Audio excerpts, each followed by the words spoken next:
ఈరోజు మనం రక్తంలో ఉన్నంత వరకు, వయసులో ఉన్నంత వరకు బాగా వాడుకుంటారో, లాస్ట్‌కి మళ్ళీ మనం ఎక్కడికి వెళ్ళాలి? ఇక్కడ మన జీవితం ఏంటి? ఇక్కడ మనం ఒంటరిగా జీవిస్తున్నాం. దేనికోసం జీవిస్తున్నాం? ఎందుకున్నాం ఇక్కడ? మన కుటుంబం కోసం కాదా? నీ దగ్గర నుంచి ఏ రోజైతే ఆదాయం లేకుండా పోతుందో, నీ దగ్గర నుంచి ఏ రోజైతే వాళ్ళకి లాభం లేకుండా పోతుందో, ఆ రోజు నిన్ను వదిలేసి, రోడ్డున పడేసి అతను వెళ్ళిపోతాడు. మనము వయసులో ఉన్నంత వరకు, మనలో ఉడుకు రక్తం ఉన్నంత వరకు ఎవరైనా మనల్ని వాడుకుంటారు. ఆడవాళ్ళైనా, మగవాళ్ళైనా. హాయ్ ఫ్రెండ్స్ అందరికీ. ఎలా ఉన్నారు? అందరూ బాగున్నారా? చాలామంది గల్ఫ్ దేశాలకు బతుకుదిరువు కోసం వస్తూ ఉంటారు. ఇక్కడికొచ్చి డబ్బు బాగా సంపాదించుకొని, వాళ్ళకున్న సమస్యలు, వాళ్ళకున్న ఇబ్బందులు, వాళ్ళ కుటుంబాన్ని బాగా చూసుకొని, బాగా పోషించుకోవడానికి ఇక్కడికైతే వస్తారు. మనం ఇక్కడికి రావాలనుకున్నప్పుడు ఎన్నో కలలు కంటాం, ఎన్నో ఆశలు పెట్టుకుంటాం.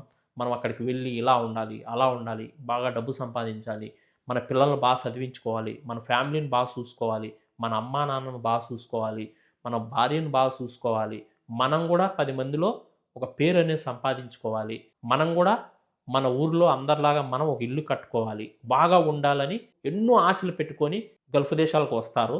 ఇక్కడికి వచ్చిన తర్వాత కొందరు ఒక సంవత్సరము, 6 నెలలు, 3 నెలలు బాగుంటారు. రోజుకు 3 సార్లు, 4 సార్లు ఇంటికి ఫోన్ చేయడము, వాళ్ళ భార్య పిల్లలతో మాట్లాడడం, వాళ్ళ అమ్మా నాన్నతో మాట్లాడడం బాగా ఉంటారు. 4, 5 నెలలు, సంవత్సరం తర్వాత కొందరు మారిపోతారు. ఇంటికి ఫోన్ చేయకపోవడము, ఇంటికాడ ఎవరితో మాట్లాడకపోవడము, వాళ్ళ ఫ్యామిలీ గుర్తుకే రాకుండా పోవడం, ఆ విధంగా కొందరు ఇక్కడ మారిపోతారు. మారిపోయి చెడ్డ అలవాట్లకు బానిసైపోతారు. ఇక్కడ సెకండ్ ఫ్యామిలీ పెట్టుకోవడం, ఇలా అలా ప్రవర్తించడం, కొందరైతే మందుకు బానిస అవ్వడం, కొందరైతే మట్టక, ఇస్పిటాకులంట ఇవి అవి ఆడి ఇక్కడ సంపాదించిన డబ్బులు ఇక్కడే ఖర్చు పెట్టేయడం, ఇంటి దగ్గర వాళ్ళ భార్య పిల్లలను పట్టించుకోకుండా 3 సంవత్సరాలు, 4 సంవత్సరాలు అయినా కూడా ఇంటికి కూడా పోకుండా ఇక్కడే వాళ్ళ జీవితం అనేదంతా, ఇక్కడే వాళ్ళ లైఫ్ అంతా కూడా నాశనం చేసుకుంటూ ఉంటారు చాలామంది. ఎందుకు ఈ విషయం చెప్తున్నానంటే, ఈ మధ్య నాకు చాలామంది ఫోన్లు చేస్తున్నారు. మా భార్య కువైట్‌కి వెళ్ళి 5, 6 సంవత్సరాలు అయింది. ఫోన్ చేయడం లేదన్నా, ఇంటికి రమ్మంటే రావడం లేదు, ఎక్కడుందో కూడా తెలీదు, డబ్బులు ఒక రూపాయి పంపించడం లేదు, మేము చాలా కష్టాలలో ఉన్నామన్నా. ఇట్లా చాలామంది. నిన్న రీసెంట్‌గా ఇన్‌స్టాగ్రామ్‌లో నేను లైవ్ పెట్టాను. ఇన్‌స్టాగ్రామ్‌లోకి ఒక సిస్టర్ వచ్చింది. ఆ సిస్టర్ ఎంత బాధపడతాంది, ఎంత ఏడుస్తాందంటే అంత బాధపడతాంది పాపం. వాళ్ళ భర్త కొన్ని సంవత్సరాల వరకు బాగున్నాడంట. చాలా బాగా చూసుకునేవాడంట. మంచిగా ఇల్లు కట్టుకున్నాడంట. హ్యాపీగా గడుస్తున్న వాళ్ళ జీవితంలోకి రెండో ఆయమ ఎంటర్ అయిపోయి వాళ్ళ జీవితమే నాశనం అయిపోయింది. ఈ వద్దు నా బిడ్డలకు నాకు ఎవరు లేరన్నా చూసేవాళ్ళు, 3 పిల్లలు నాకు, నన్ను ఎవరు చూస్తారు, ఫోన్ చేయడం లేదు, రూపాయి డబ్బు పంపించడం లేదు, ఏం లేదు అని ఆమె ఎంతో బాధపడతాది. ఇట్లా ఎంతోమంది వాళ్ళ కుటుంబాలను నాశనం చేసుకున్నారు. మనము వయసులో ఉన్నంత వరకు, మనలో ఉడుకు రక్తం ఉన్నంత వరకు ఎవరైనా మనల్ని వాడుకుంటారు. ఆడవాళ్ళైనా, మగవాళ్ళైనా. మనలో ఉడుకు రక్తం ఉన్నంత వరకు, మనకు వయసు ఉన్నంత వరకు నీకంటే నాకెవరు, నువ్వే నా దేవతవి, నువ్వే నా దేవుడివి అన్నట్లుగా చూస్తారు. నీ దగ్గర నుంచి ఏ రోజైతే ఆదాయం లేకుండా పోతుందో, నీ దగ్గర నుంచి ఏ రోజైతే వాళ్ళకు లాభం లేకుండా పోతుందో, ఆ రోజు నిన్ను వదిలేసి రోడ్డున పడేసి అతను వెళ్ళిపోతాడు. గుర్తుపెట్టుకోండి. మన పిల్లలను, మన కుటుంబాన్ని వదిలి ఇక్కడికి ఎందుకు వచ్చాం? వాళ్ళ కోసమే కదా. మనం సంపాదించే డబ్బులు వాళ్ళని బాగా చదివించుకొని, వాళ్ళకు మంచి భవిష్యత్తు ఇవ్వడానికే కదా మనం ఇక్కడికి వచ్చిందని ఆలోచించుకొని ఇక్కడ మనం పని చేసుకుంటున్నామంటే 10 మందిలో మనం కూడా గౌరవంగా బతకచ్చు, 10 రూపాయలు సంపాదించవచ్చు, మనం అనుకున్న కోరికలు నెరవేర్చుకోవచ్చు. మీరు వచ్చేటప్పుడు ఏవేవైతే అనుకున్నారో, ఏవేవైతే కలలు కన్నారో అవన్నీ ఎందుకు ఇప్పుడు ఉండడం లేదు మీలో? ఇక్కడికి వచ్చిన తర్వాత ఎందుకు చేంజ్ అయిపోతున్నారు, ఎందుకు మారిపోతున్నారు అనేది నాకు కూడా అర్థం అవడం లేదు.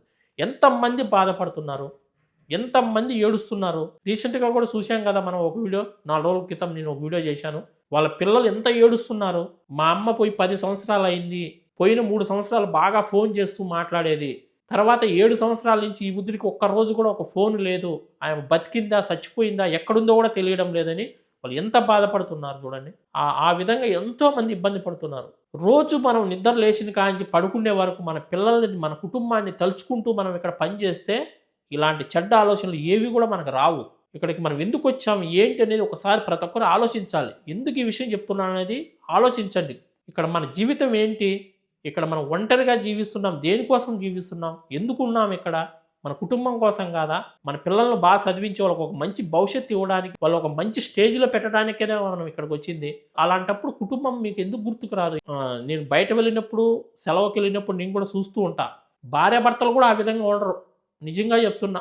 ఒకరి మీద ఒకరు చెయ్యి వేసుకొని పోవడము, ఒకరి చెయ్యి ఒకరు పట్టుకొని పోవడము, అబ్బా స్టైల్ ఏంటి అబ్బో బాబా. ఎందుకంటే మనం ఏం చెప్పకూడదు, మనం చెప్తే నువ్వెవరు చెప్పేది అంటారు, నువ్వెవరు మాకు చెప్పడానికి అని అంటారు. మనం ఎంతలో ఉండాలనో అంతలోనే ఉండాలి. ఈ కాలంలో ఎలా ఉందంటే ఇక్కడ ఎవరన్నా గల్ఫ్ దేశంలో ఇబ్బంది పడుతున్నారంటే ఒక ఆడదైనా ఒక మగోడైనా, ఇప్పుడు ఎగ్జాంపుల్కి ఒక ఆడ మనిషి ఇబ్బంది పడుతుంది ఇక్కడ, ఆయనకు తినడానికి తిండి లేదు, ఆయన ఉండడానికి రూమ్ లేదు, ఆయనకు పూట గడవడమే కష్టంగా ఉంది. అలాంటి ఆమెను కొందరు ఏం చేస్తారంటే ఇదే అదునుగా చూసుకొని, ఇదే అవకాశంగా చూసుకొని ఈమె దగ్గర నుంచి ఏవో ఆశించి ఈమెను ఏదో విధంగా లొంగపరుచుకోవాలనేసి, నీకు ఏది కావాలన్నా నేను చూసుకుంటాను, నీకు ఏం కావాలన్నా నేను పెడతాను, నీకు మంచి రూమ్లో పెడతాను, నీకు ఏది కావాలన్నా చేస్తాను, నువ్వు వచ్చేసేయి, నేను చెప్పిన దగ్గర నువ్వు ఉండు, నీకు ప్రతి ఒక్కటి నేను చూసుకుంటాను అనేసి ఆమె నమ్మేలాగా మంచి మాటలు చెప్పేసి ఆమెను తీసుకొచ్చి వాళ్ళ హ్యాండ్ ఓవర్లో పెట్టుకోవడము, ఆమెను బాగా వాడుకోవడము. ఏ బుద్ధు ఇద్దరికి గలాట్ వస్తుందో ఆ బుద్ధి ఆమెను వదిలేయడం, వీడు మళ్ళీ ఇంకొకరిని చూసుకోవడం. సేమ్ మగోడైనా అలానే చేస్తున్నాడు, ఆడదైనా అలానే చేస్తుంది. ఈ కువైట్లో కావచ్చు, ఇంకో కంట్రీలో కావచ్చు, ఎక్కడైనా సరే అలాంటి పనులు చేయడానికి ఇంత దూరం మనం రావాలనా? తప్పుడు పనులు చేయడానికి మనం ఇంత దూరం రావాలనా? అలాంటి తప్పుడు పనులు చేయాలనుకుంటే ఇంటి దగ్గర చేయకూడదా? ఇంటి దగ్గర ఏం అడ్డమా? చెప్పండి. ఇక్కడికి మనం ఎందుకు వచ్చాం? ఒకసారైనా ఆలోచించుకుంటున్నారా? మీ కడుపును పుట్టిన బిడ్డలే మీకు గుర్తు రావడం లేదా? మీ కన్న తండ్రి మీకు గుర్తు రావడం లేదా? మీ వైఫ్ మీకు గుర్తు రావడం లేదా? ఈరోజు మనం రక్తంలో ఉన్నంత వరకు, వయసులో ఉన్నంత వరకు బాగా వాడుకుంటారు. లాస్ట్కి మళ్ళీ మనం ఎక్కడికి వెళ్ళాలి? మళ్ళీ మన కుటుంబం చెంతకే మనం వెళ్ళాలి, మన భార్య దగ్గరికే మనం వెళ్ళాలి, మన పిల్లల దగ్గరికే మనం వెళ్ళాలి. ఇది ఎందుకు మీరు మర్చిపోతున్నారు? ఎందుకు మీకు ఇవన్నీ ఆలోచన రావడం లేదు? 5 నిమిషాల సుఖం కోసం ఇంటి దగ్గర ఫ్యామిలీలో రోడ్డును ఎందుకు పడేస్తున్నారు? నన్ను ఇన్స్టాగ్రామ్లో లైవ్ పెట్టింటే ఆయన మాట్లాడుతుంటే నా కళ్ళల్లో నీళ్ళు వచ్చాయి తెలుసా, అంత బాధపడతా ఉంది. ఎంతోమంది జీవితాలు ఈ విధంగా నాశనం అయిపోతున్నాయి గల్ఫ్ దేశాల్లో. 5-10 సంవత్సరాలు కూడా ఇంటికి పోకుండా ఇక్కడే ఎంతోమంది ఉన్నారు. ఇంటికి పోవాలని వాళ్ళకి ఇంట్రెస్ట్ ఉండదు. ఏదో ఇక్కడ 10 రూపాయలు సంపాదించుకున్నామా, హ్యాపీగా తిన్నామా, ఎంజాయ్ చేశామా, సాయంత్రం అయితేనే పోయి వాళ్ళ పక్కలో పడుకున్నామా, మగోడైనా ఆడదైనా పోయి వాళ్ళ పక్కలో పడుకొని ఎంజాయ్ చేశామా, ఇదే చూస్తున్నారు. కానీ ఇంకా వేరేది ఆలోచన లేదు వీళ్ళకు. ఇంటి దగ్గర పిల్లలు ఏం చేస్తున్నారు, వాళ్ళు చదువుకుంటున్నారు లేదా, వాళ్ళకి భవిష్యత్తు ఎట్లా, వాళ్ళకి డబ్బులు పంపించాలా లేదా, వాళ్ళు ఈ నెల పంపించకపోతే వాళ్ళు ఏం తింటారు, వాళ్ళు తినడానికి ఎక్కడి నుంచి వస్తాయి?